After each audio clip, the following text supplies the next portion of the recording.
Hello everyone, AmyR here with Prairie Paper and Ink. I'm back with a couple more Christmas cards. So I am using Tonic's Nuvo Glacier paste again. I've already done a couple videos using this paste, but I hadn't used the red. This is the HAUTE red, HAUTE, however you pronounce it. Anyway, I find the easiest way to open these is I just basically kind of slice around the perimeter with my little scissors. And then I scrape off all what's on that little metal lining. I scrape it back into the container because, you know, got to use it all. And then I will get into how I seal the containers. Again, I've mentioned this in other videos, but in case you haven't seen them, I'll get to that. So I've got the Glacier paste. I have my cardstock. And then I have this Ho Ho Ho stencil that I bought from Simon Says Stamp. I bought it like last month. Like I bought it recently, but this came out literally, like the package is copyright 2013. It's been out for years, but I came across it just the other day and I didn't have it. So I was like, ooh, this would be really fun for Christmas cards, obviously. So I've had it sitting here with the intention to purposely use it with the Glacier paste because I thought this would just be perfect. So rather than use my magnets to hold down the stencil, this time I used some purple tape. And purple tape is already fairly low tack, but I wanted to make sure like that it wasn't going to stick to the cardstock because I originally intended to keep, like I wasn't going to cut down the cardstock at all. So I taped down the stencil and then I'm applying the Glacier paste with one of my little just Tonic media spatulas. And then with this paste specifically, I really like using these Thermo Web like stencil pals just because it's so wide. So it's perfect to just get a really nice smooth application. Plus I can remove all the excess this way and put it right back into the container. And I don't press hard when I'm applying the stencil paste. That's another thing is I don't reef on it. I just lightly apply it and I'm good to go. So with these Glacier pastes, as well as I've started doing this with my glitter pastes, almost all pastes, I like to use press and seal. This way it keeps the paste from drying out because it really seals the container shut. Like cling wrap would work great too. It doesn't have to be press and seal. I literally keep this roll of press and seal in my office. No one's allowed to touch it. It is specifically for my crafts. So I just have a square of it. I wipe the threads off. I put on that little piece of press and seal and that stays on the jar. And so far I've had these Glacier pastes for however many months now. And so far so good. So I'm doing that also with my glitter paste. And yes, I dropped the stencil. I tend to do that, but I went with it. It didn't really smear too much. It just kind of caught some of the paste, so it added a little bit extra texture. But I wasn't going to redo it. I was like, nope, I'm working with this because, yeah, it didn't smear. So I just picked up the stencil, cleaned it off, and then I reapplied the stencil to red cardstock this time. I flipped the tape around so I could use it again. You can get a thinner version of this tape, and I have both. It depends on my mood. I use the wide specifically though because I wanted to cover all the rest of the cardstock. So on the red cardstock, I'm applying the SPRITE Glacier paste. Exact same thing, just lightly applying it. Like I said, I don't press hard. I think the people that said like they have issues with paste, oozing out under stencils and whatnot. My assumption is that you're just really pressing too hard. I just go very gently. I just get it down and I don't worry too much about getting like 100% perfect coverage. I find a lot of times when we're aiming so much for, perfection, perfect coverage, perfect alignment, too much perfect, you're just bound to, mess it up. And I am clumsy and I can't get things perfect and I'm not as good at eyeballing things as I used to be. So I find a lot of times, things get a little crooked here and there or things get a little messy or they're just, I smear things and I either find ways to cover it up or sometimes I just tell myself just let it go and keep going with it rather than just stress over it too much. So that's my random little tidbit of wisdom. Anyway, while I set those aside to dry and I cleaned off my tools, wiped down my little spatulas and the stencil and everything. So I have everything clean, set aside the cardstock to completely dry so that Glacier paste can dry.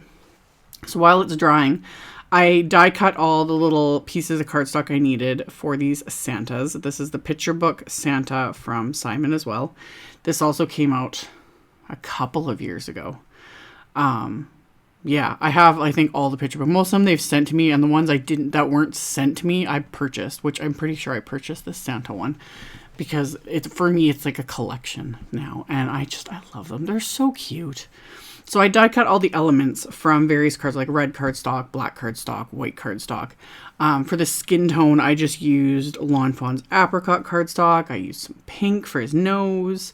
I used Tonic's gold pearl mirror satin cardstock for the buckle on his belt. Just using up random scraps.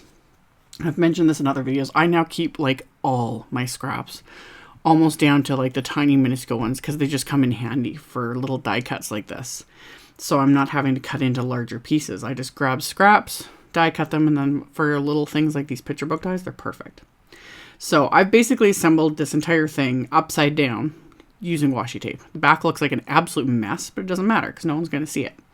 So, and I really like using washi tape for this because it's easy to tear, it's got low tack, it's just convenient. And then for little bits like his eyes and nose, I just add a little dabs of the craft tacky glue just to give it that extra adhesive. And it's good to go. But I have done other videos. If you search picture book on my channel, I've done tons of videos using so many of the different picture book dies.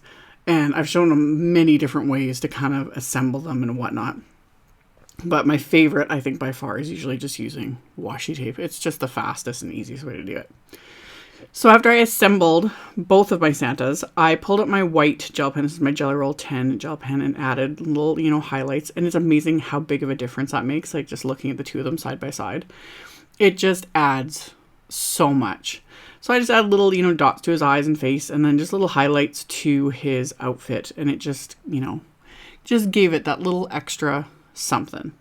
So, and I did off camera end up backing both of these with a layer of cardstock that I just cut down to slightly smaller than both the little Santas, just to give them a little bit more strength, because that's the thing with washi tape, obviously, because it's so thin. There's not a whole lot holding it, but at the same time, when I end up gluing these down, I think the cardstock was kind of redundant and I didn't need to do that. So that's why I didn't even bother filming that process. So anywho, my stenciled ho-ho-hos are dry. So I am trimming them down with my paper trimmer. And then I pulled out my very much hoarded favorite, my favorite things, black and white stripes pattern paper that I have multiples of. And I just, I just hoard it. I can't help it. And yet every time I use it, it's so perfect. It's perfect for everything.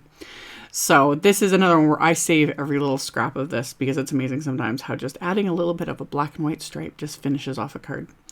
So I trimmed down a couple pieces of it to be just slightly smaller than these stenciled pieces.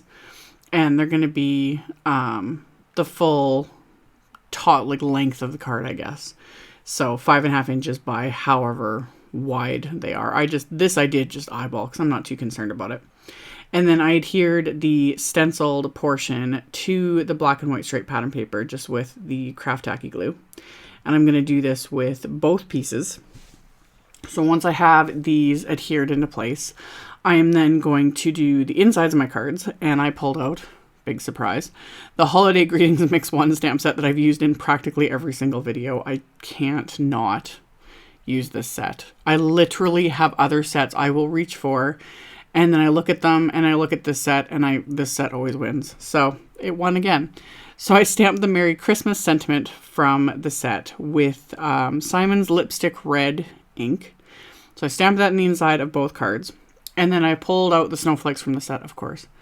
I love these little snowflakes, but I just did pull in that kind of blue color. So I pulled out the snowflakes and I'm just stamping them with Tumbled Glass Distress Oxide ink, just to kind of tie it all together, because it's kind of the theme of these cards ended up being like white, red, and then tumbled glass, with little black accents, black and white stripe accents. So I did that with both card bases. Once these are stamped, I can adhere my stenciled pieces to the card front. And both of these cards are side folding, which again is not what I normally do, but trying to mix it up a little bit. So side folding A2 size card, so 4 1/4 by 5.5. So I'm going to adhere the stencil portion to the fronts of both of these cards. And then once these are adhered, I can adhere the little Santas right on top of them as well. And then that is actually going to finish off these cards. I decided not to add any embellishments, Didn't add any more bling. I know it's kind of shocking, but I like how flat these ended up being. Again, these are ones that are just very easy to mail. They're technically fairly easy to mass produce because you would just do all the stenciling at once, you know, all the Santas at once, etc. So adhered those little Santas into place, and then these cards are done. So I will hold these up in the light so you can kind of get an idea of just like, they almost do give, especially the sea Sprite color, almost a foiled look with these Glacier pastes. I'm really enjoying using them. They're fun. So I will have links below the video to my blog post. I'll have a supply list and I'll link to everything I use so you can check it out below if you are interested. Thank you all so much for watching and subscribing and thumbs upping and commenting. I really appreciate it. And I will see you all very soon in the next video. Bye!